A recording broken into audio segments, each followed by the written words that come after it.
வேக போட்டாச்சு. Onion cut பண்ண போகும். ஐயோ புதினா வாங்கல. அது என்ன நல்லா இருக்காது. இவர்கிட்ட கேட்டு வாங்கிட்டு வர சொல்லுவோமா?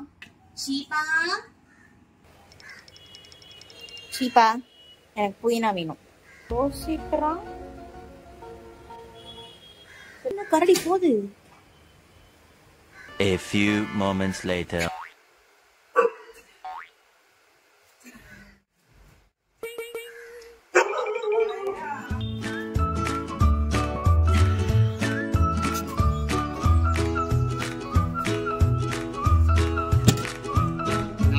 இதே மாதிரி என்ன ஒரு தடவை வந்து புதினா வாங்கிட்டு வர சொன்னேன். அன்னைக்கு போக மாட்டேன்னு சண்டை போட்டு கஷ்டப்பட்டு போனேன். ஆனா நான் அன்னைக்கு அறிவாளித்தனமா ஒரு வேலை பார்த்தேன். என்ன தெரியுமா? அன்னைக்கு வாங்கிட்டு வந்த புதினால ரெண்டு புதினா செடியை எடுத்துட்டு வந்து எங்க வீட்டு மாடி தோட்டத்துல போட்டு வளர்த்தேன்.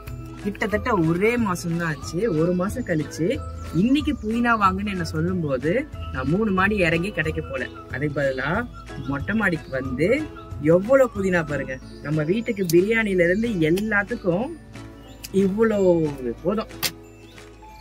இந்த புதினா கட்டு நீங்க இன்னைக்கு மார்க்கெட்ல வாங்க போனீங்கன்னா 10 ரூபாய் இருக்கும். ஆனா அந்த 10 ரூபாய் பெரிய விஷயம் கிடையாது. இது வந்து எங்க தோட்டத்துல நானா விளைச்சது, விளைச்சல் பண்ணி எடுத்தது. அவ்வளவு ஆர்கானிக்கா இருக்கும். எந்த இடத்துலயுமே வந்து பூச்சி மருந்தோ எதுவுமே போடாம வளர்த்த ஒரு புதினா கட்டு. ஸோ உங்க வீட்லயும் இதே மாதிரி நீங்க நெக்ஸ்ட் டைம் நீங்க புதினா வாங்கினீங்கன்னா 2 இந்த மாதிரி எடுத்துக்கோங்க.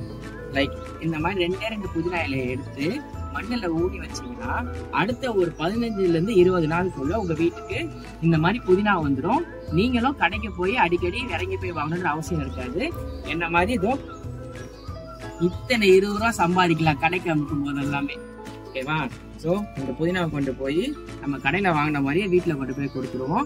அப்பதான் நம்ம மேல சந்தேகமும் வராது. இப்போ அடுத்த 15 நாளில இந்த செடி மறுபடியும் நமக்கு புதினா இலை இதே மாதிரி இன்னும் 2 கட்டு அளவுக்கு வந்துடும்.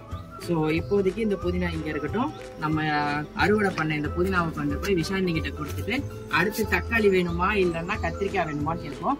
ஏன்னா கத்திரிக்காய் ஆல்ரெடி வந்து ரெடியா இருக்க வந்து இங்க 1 2 அண்ட் தென் இங்க 1 3 அவளுக்காகவே டேபிள் ஆரஞ்சு நம்ம வாங்கிட்டு வந்து வச்சதுல இங்க பாருங்க வாங்கி வச்சு 1 வாரம் தான் ஆகுது. அதுக்குள்ளேயும் ஒரு பழமே வந்துருச்சு. இது வந்து டேபிள் ஆரஞ்சு, இது வந்து பப்பாளி, இது வந்து கோவா மரம். இது மாதிரி நம்ம தோட்டத்துக்கு ஃபுல்லாவே இது என்னன்னு பாத்தீங்கன்னா நித்திய மல்லி. இதுக்கெல்லாம் பந்தல் போடணும் வேணும். இது வந்து வெண்டைக்காய், இது வந்து தக்காளி, இது வந்து கொடி சம்பங்கி, இது வந்து ஆல்ரெடி பார்த்தாச்சு கத்திரிக்காய். இது முதல்ல நான் போட்ட பச்சை மிளகாய் செடி. பச்சை மிளகாய் செடி நான் போட்டு கிட்டத்தட்ட 2000-3000 ஷார்ட்ஸ் வியூஸ் போச்சு. ஆனா அந்த செடி வளரவே இல்லை. இவனை போட்டேன் 6000 சப்ஸ்கிரைபர் வந்திருக்கு. இது வந்து கேஷ்வர்த்தி. நம்ம தலைக்கெல்லாம் எண்ணெய் தேய்க்கிறோம்ல, இந்த இலையை ட்ரை பண்ணி வச்சு நம்ம தேய்க்கலாம். அதுக்கப்புறம் வந்து இது ரோஸ். ரோஸ்ல வந்து நான் நிறைய ப்ராபகேஷன் பண்ணி இந்த செடியவே நான் கிட்டத்தட்ட சாவடிச்சிருப்பேன். அந்த ஷார்ட்ஸும் நம்மளோட சேனல்ல இருக்கு. அதுக்கப்புறமேட்டு தான் இந்த செடிக்கு வந்து மறுபடியும் உயிர் கொடுத்து பூ வர வச்சிருக்கேன். இது ரோஸ்க்கு வந்து ஒரு தனி ஸ்டோரி இருக்கு. இது வந்து லெமன் ட்ரீ. ஆனா இது கொஞ்சம் விட்டமின்ஸ் கம்மியா இருக்கனால இந்த மாதிரி இருக்கு. ஸோ இவங்களுக்குலாம் இன்னும் நம்ம ஆர்கானிக்கா நிறைய இதை சேர்க்க வேண்டியது இருக்கு. அதுக்கப்புறமேட்டு இவங்க வந்து துளசி வச்சு கிட்டத்தட்ட 1 வாரம் தான் ஆகுது. அதுக்குள்ளேயும் எப்படி வந்துச்சு பாருங்க அடுத்தடுத்து இதெல்லாமே. இது வந்து கோழி கொண்டன்னு சொல்லுவாங்க. அதுக்கப்புறம் இது வந்து ஆலமண்டா.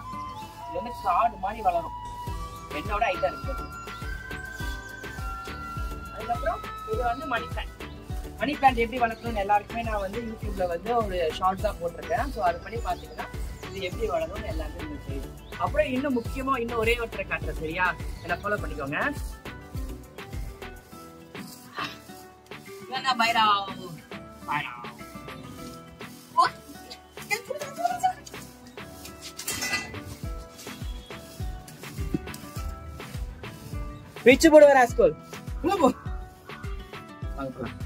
A few minutes later.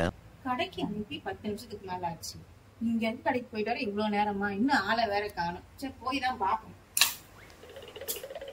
நீ கேட்ட புதினா இது கடையில வாங்கினது கிடையாது. போன தடவை எனக்கு கடைக்கு அமைச்சில்ல, அப்போ வாங்கினதை நான் மொட்டை மாட்டில இருந்து எடுத்துட்டு வரேன்.